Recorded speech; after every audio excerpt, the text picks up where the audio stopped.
one of the filters, if you will, that get overlooked quite a bit will be in the kitchen over your stove, the grease filter that goes up here. So after a little bit of fantastic and toothbrush, working a toothbrush around in there in a circular motion, you can't tell the difference in this filter from one side to the other. It's just as clean on one side as it is the other. AC filters, these things, I'll buy a sheet of this filter material and it'll make several new filters. You just cut them out with scissors. So you just unsnap this down from your AC unit, and it's held on with rubber bands. If you're missing these rubber bands, you can find them at the store. They're not that expensive. They really need to be there. They are, in my case, a number 32 rubber band.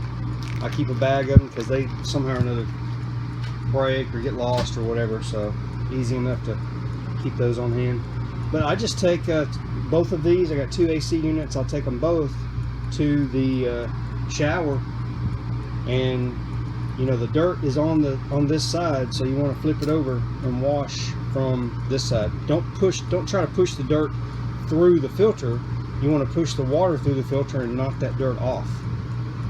And I'll just stand them upright in the shower, let them dry, shake them out a little bit, and put them back on. The filter that we need to be worried about is on the dehumidifier, if you have one, and I strongly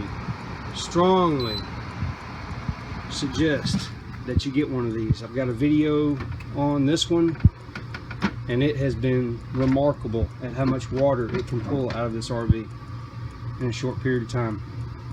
I just drained it this morning, and what you may not know if you're not one to read the instructions is under here, if I can do it left-handed,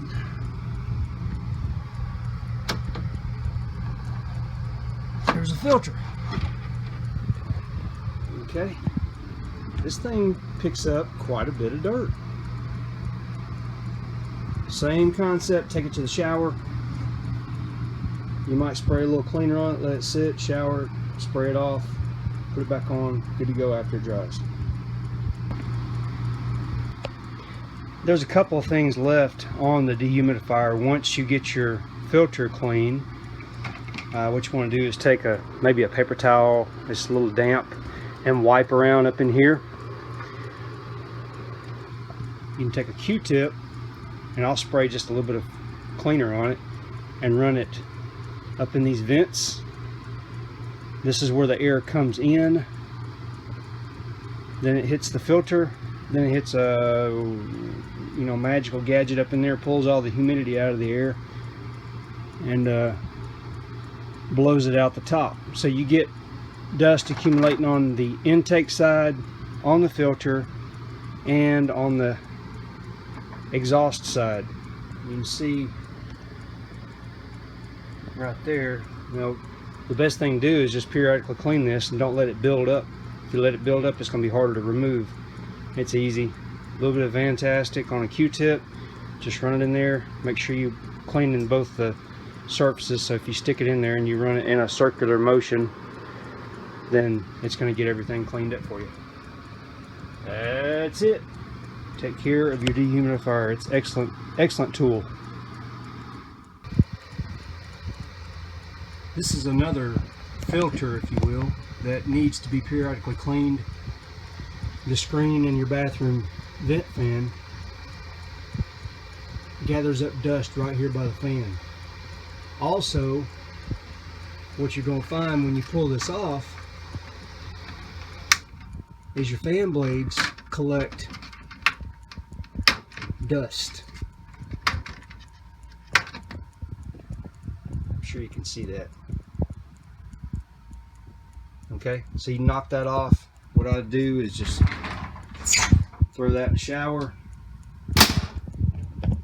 wash it off, take a paper towel, with a little cleaner on it and just wipe these blades off and make sure you get on the back side. But you can just spray a little cleaner on that, let it sit for a minute, spray it off the shower hose, and you should be okay.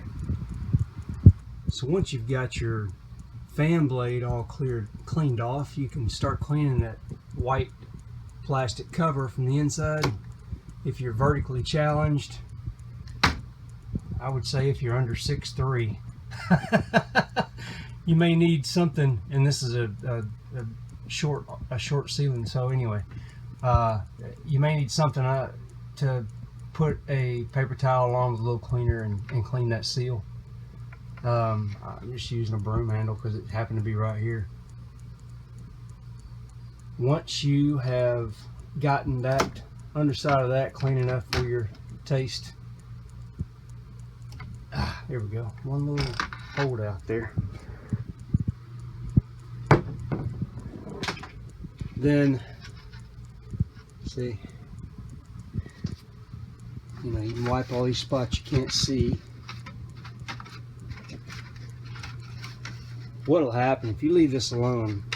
Bugs, spiders particularly, love to find places where nobody likes to clean, and you will end up with some spider webs in here. Spiders can get just about anywhere they want.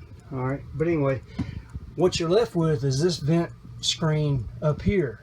So anything that makes it through that initial screen, the fan's going to blow it up against that fiber mesh screen there, and you need to get that cleaned up. How you're going to do it is you're going to close this snug, go up on the top of the RV, spray a little cleaner on that vent screen, let it sit for a second, and then rinse it off. Don't get crazy with it.